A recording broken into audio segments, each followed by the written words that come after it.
بسم الله الرحمن الرحيم الحمد لله رب العالمين والصلاة والسلام على نبينا وحبيبنا محمد وعلى آله وصحبه أجمعين وسلم تسليما كثيرا أما بعد.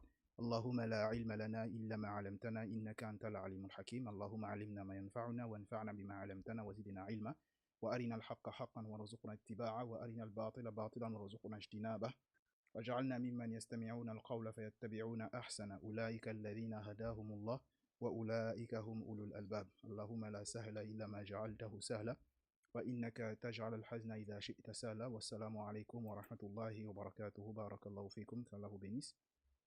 Donc nous allons continuer Inch'Allah notre dialogue autour de Al-Usratu. Al-Usratu, la famille. C'est un terme que vous devez connaître comme je vous ai dit. On a terminé avec la thématique At-Tahiyyatu wa Ta'arufu qu'on a vu en 3 dialogues. Ensuite, nous avons maintenant pris le dialogue sur Al-Usratu. On a vu le premier dialogue sur Al-Usratu la semaine dernière. Et aujourd'hui, nous allons voir la deuxième partie du dialogue sur Al-Usratu. Mais dans cette deuxième partie du dialogue sur Al-Usratu, nous allons nous intéresser à la biographie du prophète alayhi salatu wassalam. La biographie du prophète alayhi salatu wassalam dans cette partie-là. Pourquoi la biographie du prophète alayhi salatu wassalam? Parce que déjà, premièrement, ça nous permet d'abord de réviser la biographie du prophète. Ça, c'est la première des choses. La deuxième des choses, c'est pour réviser également les mots de vocabulaire autour de la biographie du prophète alayhi salatu wassalam. Donc voici les deux raisons. Donc ce cours-là, il doit être mémorisé. Je tiens déjà à vous rappeler que ce cours doit être mémorisé. Vous devez connaître ce cours-là par cœur. Déjà, vous aurez un devoir dessus et vous devez également le mémoriser. Il doit être par cœur. Très bien. Donc, c'est Al-Hiwaru Thani. Al-Hiwaru Thani, ça signifie le deuxième dialogue. On a vu Al-Hiwaru Al-Awwal la semaine dernière autour de la thématique de Al-Usratu. Et là maintenant, c'est Al-Hiwaru Thani. Al-Hiwaru Thani, c'est deux couples. Un époux et son épouse. L'époux s'appelle Ali et l'épouse s'appelle Asma. Donc, dans ce dialogue-là, ils essayent d'étudier ensemble la famille du prophète alayhi salatu wassalam. Asma, qui est l'épouse, et Ali, qui est le mari. Ensemble, ils essayent d'étudier la famille du prophète alayhi salatu wassalam. Le dialogue commence avec Ali. On va, Inch'Allah, juste quelques minutes et on termine ça. Le dialogue, c'est entre Ali. Ali commence et dit Ya zawjati. Le Ya ici, on appelle ça Ya un-nida. C'est pour interpeller. Ya ayyuhan nabi, Ya zawji, Ya Muhammad, Ya ibni. Comme on peut voir dans la sourate Luqman, la sourate 31 du Coran, lorsque Luqman s'adresse à son fils, il dit quoi? Ya bunay, la tushrik billah, inna shirka la dhulmun azim. Oh mon fils, ne donne pas des associés à Allah. Lorsque tu interpelles ton fils en commençant par cette interpellation-là, Ya unida, oh mon fils, cher fils. Ici, les savants ils expliquent que même lorsque vous allez regarder la façon dont les prophètes s'adressaient à leur père, même par exemple le prophète Ibrahim, son père était mouchrik, quand il s'adressait à son père, il avait toujours ce respect-là. Ya abati. Donc ici, le ya là, c'est ya un-nida, c'est pour le respect, c'est pour la considération. Et donc c'est ce que Ali fait ici avec son épouse Asma, il dit Ya zawjati. Oh mon épouse. Zawja, c'est l'épouse. Ya zawjati. Oh mon épouse. Ya zawjati, oh mon épouse. Hal hadhihi usratu nabi sallallahu alayhi wa sallam. Hal, ça signifie est-ce que. On a déjà étudié ça. Hal anta pakistaniyatun. Hal anta rabuniyun. Hal anta misri. Donc ici, le hal, ça signifie est-ce que. Dans le prochain devoir, vous aurez également des phrases à faire avec est-ce que. Ça signifie hal. Donc hal hadhihi. Hal hadhihi usratu nabi sallallahu alayhi wa sallam. Ici, Ali, lorsqu'il s'adresse à son épouse, déjà il a commencé avec le ya un-nida, ici pour interpeller, pour montrer la considération qu'il a vis-à-vis de son épouse. Il dit Ya zawjati, hal hadhihi usratu nabi sallallahu alayhi wa sallam. Est-ce que ceci est la famille du prophète alayhi salatu wa sallam? Donc c'est peu qu'il y a une image devant, ou bien ils sont en train de lire un livre, après il dit est-ce que ça c'est la famille du prophète alayhi salatu wa sallam? Est-ce que les noms que nous allons citer là, c'est la famille du prophète alayhi salatu wa sallam? Asma, son épouse, elle dit Naam, oui. Le contraire, c'est la. On a Naam et on a la. Hadha waliduhu Abdullah. Elle dit celui-ci, Hadha waliduhu. Ici, on a le hu. On a étudié la dernière fois lorsqu'on s'est intéressé au Dama'ir. On a vu Ad-Dama'iru al-Munfasila. Ad-Dama'iru al-Munfasilatu. C'était Huwa. Je vous ai dit la dernière fois qu'on va étudier ça, les Dama'ir al-Muttasila. On a dit tous les Dama'ir Munfasila ont leur Dama'ir Muttasila. Donc le dama'ir collé de huwa, c'est hu. Donc lorsqu'il dit par exemple hadha waliduhu Abdullah, il dit celui-ci est son père Abdullah. On a étudié le terme walid. On en connaît déjà le terme walid. On a vu ça dans le dialogue passé. Donc ici, waliduhu Abdullah. Donc son père Abdullah. Son père qui? Abdullah. Waliduhu Abdullah. Son père Abdullah. Ensuite, ça c'est Asma, son épouse, qui a dit Hadha waliduhu Abdullah. Ici, premièrement, comme je vous ai dit, on étudie également la famille du prophète alayhi salatu wassalam. Ici, on se rend compte que le père du prophète alayhi salatu wassalam s'appelait Abdullah. Le père du prophète alayhi salatu wassalam s'appelait comment? Abdullah.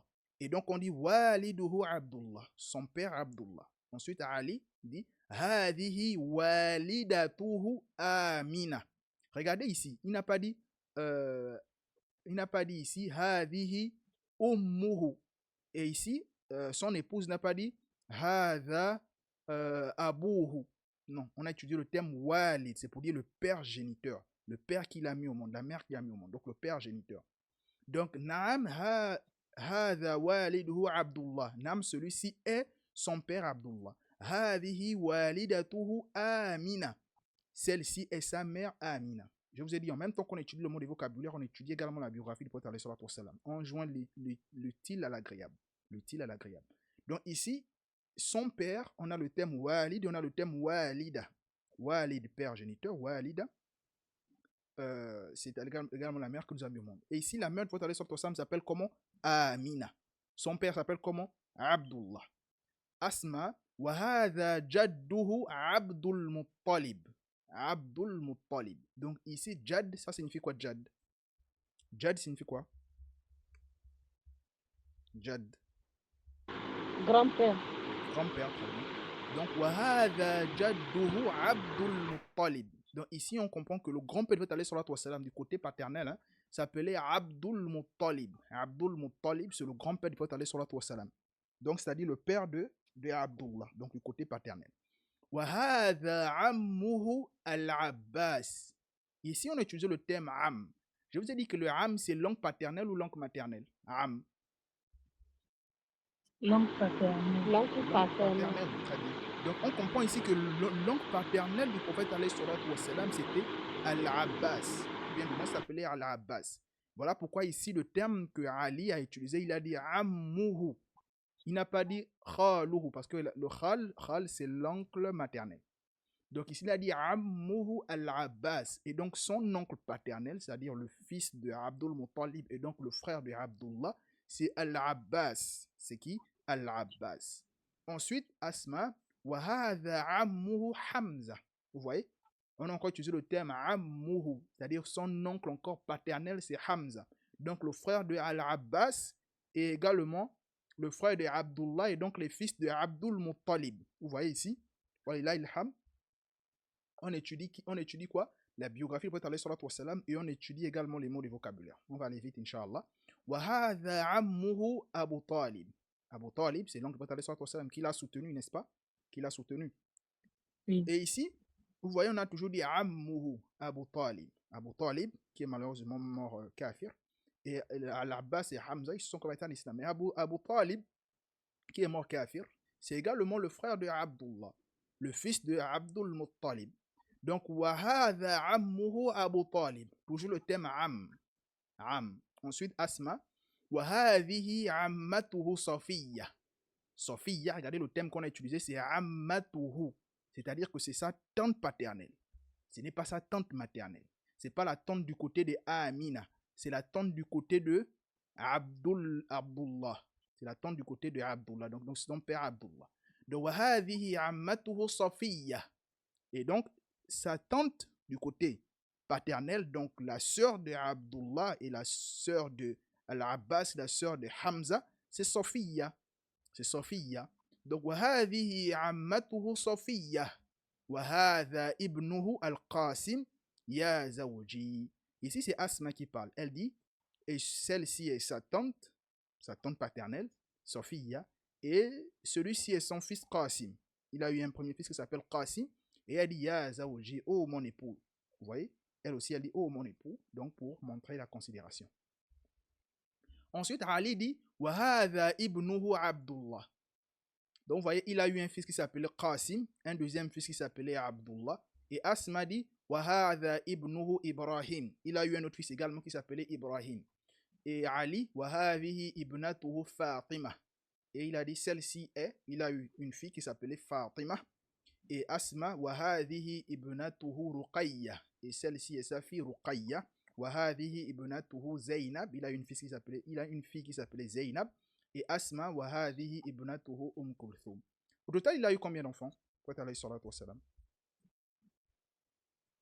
6. 6. Il a eu Qasim, Abdullah, Ibrahim, Fatima, Ruqayya, Zainab, Kulthum. Ça fait combien? 6. 7. 7. Il a eu 7 enfants. Il a eu 7 enfants.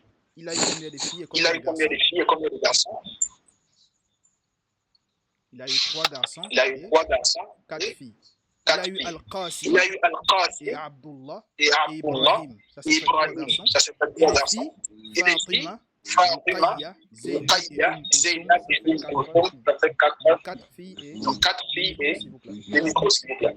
Donc il a eu 4 filles. Donc il a eu 4 filles et 3 garçons. Barakallahu fikum. Donc on a terminé avec ce dialogue. On apprend juste les mots de vocabulaire. On a le thème Nabi et Anbiya. Pourquoi on a mis ça ici? Regardez ici, elle a dit, Ali plutôt, il a dit Hadihi usratu Nabi. Il pouvait dire Hadihi usratu Rasul. On a le thème Nabi avec son pluriel Anbiya. Vous devez connaître ça. S'il vous plaît, vous devez connaître ces mots de vocabulaire. On a le thème Nabi, Nabiyun pour dire prophète. Et le pluriel de prophète, c'est Anbiya. Il y a 2 pluriels, hein, mais on prend le pluriel là d'abord. Parce qu'il y a aussi Nabiyun. Donc ici, on a Nabi et on a Anbiya. Anbiya, c'est le pluriel de prophète. Nabi, c'est un prophète, Nabiyun. Et on a le thème Anbiya pour parler de plusieurs prophètes. On a le thème de Rasoul. Vous aurez des exercices dessus. Hein. Rasoul et le pluriel, c'est Rusul. Rasoul, regardez comment on écrit ça. Rasoul, c'est un messager. Et Rusul, c'est beaucoup de messagers. Vous savez qu'il y a une différence entre Anbiya et Rusul. Il y a une différence entre prophète et messager. Il y a des divergences, etc.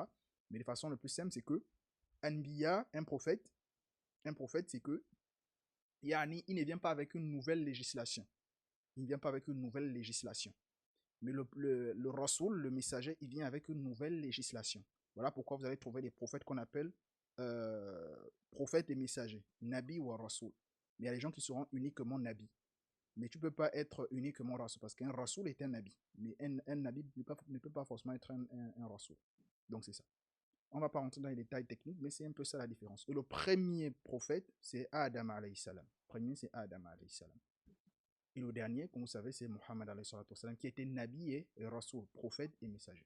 Ensuite, on a Zawj et Zawja. Époux et épouse. Épouse, on dit Zawjatun. Comme il a dit ici, Ya Zawjati. Donc, on a Zawja pour dire épouse et on a Zawj pour dire époux. Et attention, j'attire votre attention ici. Zawj signifie également épouse. Hein. Vous allez trouver Zawj, ça signifie également époux et épouse. Par exemple, là dans le Coran, il dit Ya Adam uskun anta wa zawjukal janna. C'est-à-dire, ô Adam, reste toi et ton épouse. Dans la sourate Baqara.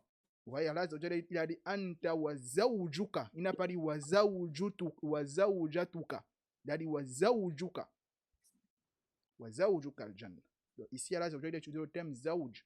Donc, Zawj signifie époux et épouse. Il faut faire attention.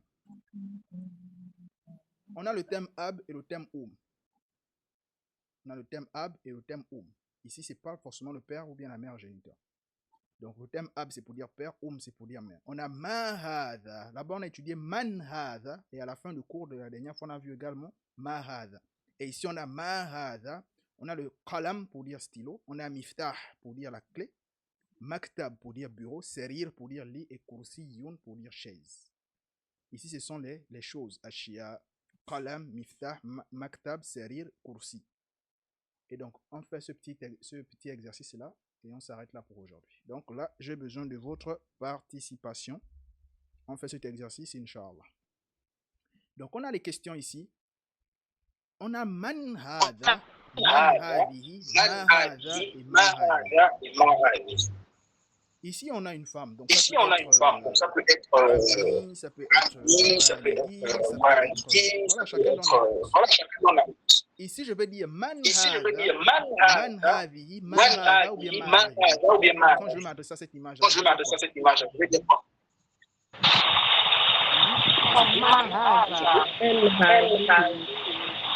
Attention, je vais dire man hadhihi. Lorsque je veux m'adresser à cette image, je vais dire man hadhihi, parce que c'est une personne, il y a la raison. Donc je vais dire man hadhihi. Vous répondez comment? Vous répondez comment? Man hadhihi. Qu'est-ce que je réponds? Man hadhihi. هذه Chacun donne sa réponse. Chacun donne sa réponse. هذه زوجتي عمتي Je peux dire هذه هذه عمتي، عمتي، هذه جدتي، هذه هذه زوجتي. Si c'est un homme qui répond, on peut dire هذه زوجتي، هذه ابني. Personne peut dire que ça c'est ça, c'est sa fille. Très bien. Ensuite ici, je vais dire man hadha, man hadhihi, ma hadha, ma hadhihi. من هذا Très bien. Parce qu'ici, il y a la raison. C'est un être humain, il y a la raison. C'est pas une chose. C'est un être humain. On dit al-aqil, al-aqil. C'est qu'on a raison. Donc, je vais poser la question. Donc, je vais poser la Man question. hadha, هذا أبي هذا أبي chacun donne sa réponse. Oui, allez-y. Chacun donne sa réponse. Oui, allez. هذا هذا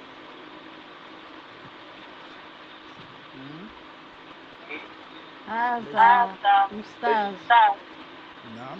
Personne peut dire نعم. هذا Personne peut ابني، dire هذا والدي. Une femme peut dire هذا زوجي.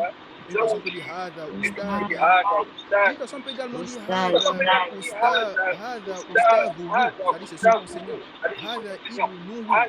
On a vu tout à l'heure vous, attention. Tout à l'heure, Tout à l'heure on a vu vous. tout à l'heure, on a vu. Vous. Quand on a dit walid, donc de toute façon, vous c'est pour dire son. Vous, c'est pour dire Ka son. c'est pour dire, il peut dire waliduka, walidi ou waliduhu. Ici une personne peut dire hada waliduhu, هذا والد. hada waliduhu, هذا hada والده. ibnuhu, هذا hada ابنه. ibnuhu, هذا hada ابنه. ibnuka. هذا ابنك. Très bien. Ici je vais dire quoi? Ici, je vais Ici je vais dire dire quoi? ma Je hada. vais dire là. Ici c'est quoi? Le bureau on va dire Ici, c'est quoi? quoi? On a vu Le le bureau, on bureau va ici. dire quoi? On a Regardez vu le le bureau. bureau ici. Le bureau C'est c'est le bureau. Le bureau, c'est maktab. Maktab. Donc quand je vais dire ma Quand je vais hada, dire on reprend là, comment? on reprend comme Ah, c'est le bureau. On dit هذا encore. encore. ما هذا Là, là. هذا مكتب très bien هذا Très bien. مكتب هذا مكتب. هذا مكتب هذا ما مكتب. هذا on a dit qu'après هذا on met deux dommages هذا مدرس هذا هذا طبيب مدرس. هذا هذا donc طبيب. attention هذا même avec les choses donc attention. Même on avec va les dire choses. هذا Je dis مكتب هذا هذا مكتب. ensuite ici ما هذا Ensuite, ça ici, ressemble à porte. On a vu on porte ressemble à la également porte. ici On a vu porte également ici. est-ce qu'il y a porte Est-ce qu'il y a porte? non on a étudié donc porte Non, on a étudié dans porte dans le on a vu porte dans le on a vu porte dans le mot de vocabulaire. ما هذا ما هذا. هذا باب très bien هذا Très bien. باب هذا deux باب. dommages Deux هذا dommages. باب هذا باب. ici c'est le stylo on a vu Ici, c'est le stylo stylo. le mot On a vu vocabulaire le mot de ما vocabulaire. هذا ما هذا. هذا قلم très bien هذا Très bien. قلم هذا هذا قلم. قلم ça c'est هذا la clé قلم. Ça, c'est ما la clé. هذا ما هذا. هذا مفتاح la clé ici La clé ici. La clé. مفتاح ما هذا ما هذا. هذا مفتاح نعم هذا نعم. مفتاح هذا هذا مفتاح. مفتاح هذا ça c'est le مفتاح. lit Ça, c'est le lit. ما هذا Donc, on a ما vu هذا. ici On a vu c'est ici. ما سرير. هذا ما هذا. هذا سرير نعم هذا نعم. سرير هذا هذا سرير. سرير هذا ça c'est la سرير. chaise Ça, c'est ici la ما chaise. هذا Ici. ما هذا. هذا كرسي نعم هذا نعم كرسي. هذا هذا كرسي. كرسي. هذا Donc, ma hada c'est pour les choses. ما هذا c'est pour les choses. Ma hada c'est pour les choses ما هذا للمذكر. c'est pour les choses Ma للمذكر. hadihi c'est pour les ما choses هذه c'est للمؤنث. pour les choses Et les micros, للمؤنث. s'il vous plaît, qu'Allah vous Et bénisse. les s'il vous plaît, qu'Allah Ma vous bénisse. hada c'est pour les ما choses هذا c'est pour les للمذكر. choses للمذكر. Ma hadihi c'est pour les ما choses هذه c'est pour للمؤنث. les choses للمؤنث. Man hada c'est من pour les هذا choses c'est pour les للمذكر. choses Ma hadihi c'est pour les للمذكر. choses ما هذه للمؤنث. c'est pour les choses للمؤنث. Qu'Allah vous bénisse. S'il vous plaît, vous pouvez Qu'Allah couper vous le micro, bénisse. s'il S'il vous vous plaît, plaît. coupez le micro. Parce que moi j'écoute Amen. l'écho. Parce que moi, je Quand vous coupe parlez, l'écho. j'écoute l'écho dans Quand vous parlez, j'écoute l'écho dans. Si les micros est activé, moi j'écoute l'écho. Si les micros sont activés, moi j'écoute l'écho. Donc ici, al-wajibul manzili. Donc ici, al-wajib Il y a un micro qui est al-manzili. encore activé, s'il vous plaît. Il y a un micro qui est encore activé, s'il vous plaît. J'écoute l'écho dans mes oreilles. Une personne qui a oublié son micro. Ah, c'est Une bon. personne qui a oublié son micro. Ah, c'est bon. Le al-wajibul manzili, c'est Le devoir de al-wajib maison. al-manzili, c'est devoir de maison. S'il vous plaît, est-ce qu'une personne qui a oublié le micro S'il vous plaît, est-ce que personne qui a oublié le micro? Al-wajibul manzili, c'est le devoir de maison. Le devoir de maison. Al-wajibul manzili. Donc vous allez faire ce devoir-là. Man walidur rasoul, vous allez répondre. Sallallahu alayhi wa sallam. Man walidatur rasoul, sallallahu alayhi wa sallam, vous allez répondre. Man jaddur rasoul, sallallahu alayhi wa sallam, vous allez répondre. Man ammur rasoul, sallallahu alayhi wa sallam, vous allez répondre. Man ibnur rasoul, sallallahu alayhi wa sallam, vous allez répondre. Man ibnatur rasoul, sallallahu alayhi wa sallam, vous allez répondre. Man waliduka, vous allez répondre. Man jaddukunna. Ah. Man jaddukunna, ce mot-là est nouveau pour nous. Jaddukunna, kunna, c'est lorsqu'on s'adresse aux femmes. C'est-à-dire ici, là, on traduit man jad. Jad, ça signifie grand-père. Jaddukunna, donc quel est votre grand-père, en fait, votre grand-père. Je m'adresse ici aux femmes, mais un homme peut répondre, bien sûr. Donc ici, là, quel est le nom de votre grand-père? Ici, je m'adresse aux femmes. Man jaddukunna. La semaine prochaine, on va étudier ces dormir muttasil là. Ces doma ir muttasil là, qui sont collés là. Ici, c'est le doma ir muttasil de antunna, vous. Donc ici, là, quel est votre grand-père? Quel est votre grand-père? Man ammuki, quel est ton oncle? Man sadiqukum, quel est qui est votre ami? Donc vous me répondez, chacun va répondre. Kunna ici c'est mis pour l'ilmu anaf, mais ça concerne tout le monde. Ici c'est l'ilmu dakar, mais ça concerne tout le monde. Donc chacun répond son oncle, son ami, et également son grand-père et son père, etc. Donc je vais vous mettre ça dans la plateforme, uniquement cette partie-là. Uniquement cette partie. Donc vous devez répondre sans regarder dans le cahier, donc révisez déjà ici. Révisez déjà, vous avez le cours, révisez ça. Vous avez 2 ou 3 jours. Parce que celui-là, je vais l'envoyer le week-end. Déjà, je vais l'envoyer d'abord le premier devoir. Le devoir que je vous ai dit qu'il y a 30 phrases à faire. C'est beaucoup. Et ce sera disponible jusqu'à vendredi. Je vous envoie ça mardi, mercredi, jeudi. Ce sera fermé jeudi soir. Vous avez 3 jours. Et ensuite, je vous mets ce devoir-là. Ce devoir-là sur la biographie de Prophète sallallahu alayhi wa sallam. Ce sera jusqu'à dimanche. Jusqu'à dimanche. Donc, vous aurez 2 devoirs. Celui-là, je vais le mettre après. Donc, révisez déjà la biographie du Prophète sallallahu alayhi wa sallam. Et l'autre devoir, ce sera sur les cours passés. Donc, une fois j'ai envoyé le devoir sur le cours passé, vous ne pouvez plus réviser les cours passés. Mais vous devez réviser ce cours-là parce que vous allez faire ce devoir-là. Donc, vous devez connaître la biographie du Prophète sallallahu alayhi wa sallam par cœur parce que vous devez faire ce devoir-là. Vous devez faire ce devoir-là. Donc, pensez à réviser la biographie afin de... Vous avez déjà les réponses, hein? C'est Man walidur rasoul, Man walidatur rasoul. Mais ce que j'attends de vous, c'est que vous répondez sans regarder le cours. Donc, révisez déjà bien le cours pour venir répondre à cette question. Donc, on va s'arrêter là pour aujourd'hui. Est-ce que vous avez des questions? On a débordé légèrement. Est-ce que vous avez des questions? C'est parce que j'ai eu un retard, comme je vous ai dit. Hein. Inch'Allah, la prochaine fois, on commence 21h pile. 21h pile, je serai là. Je suis un retard parce que j'avais un cours avant. Là. Malheureusement, c'était une exception aujourd'hui. Donc, à part la prochaine fois, Inch'Allah, on commence directement 21h pile. سبحانك اللهم بحمدك أشهد أن لا إله إلا أنت أستغفرك وأتوب إليك والسلام عليكم ورحمة الله وبركاته بارك الله فيكم والله تعالى أعلى وأعلى وأحكم. Inch'Allah, on se revoit la semaine prochaine.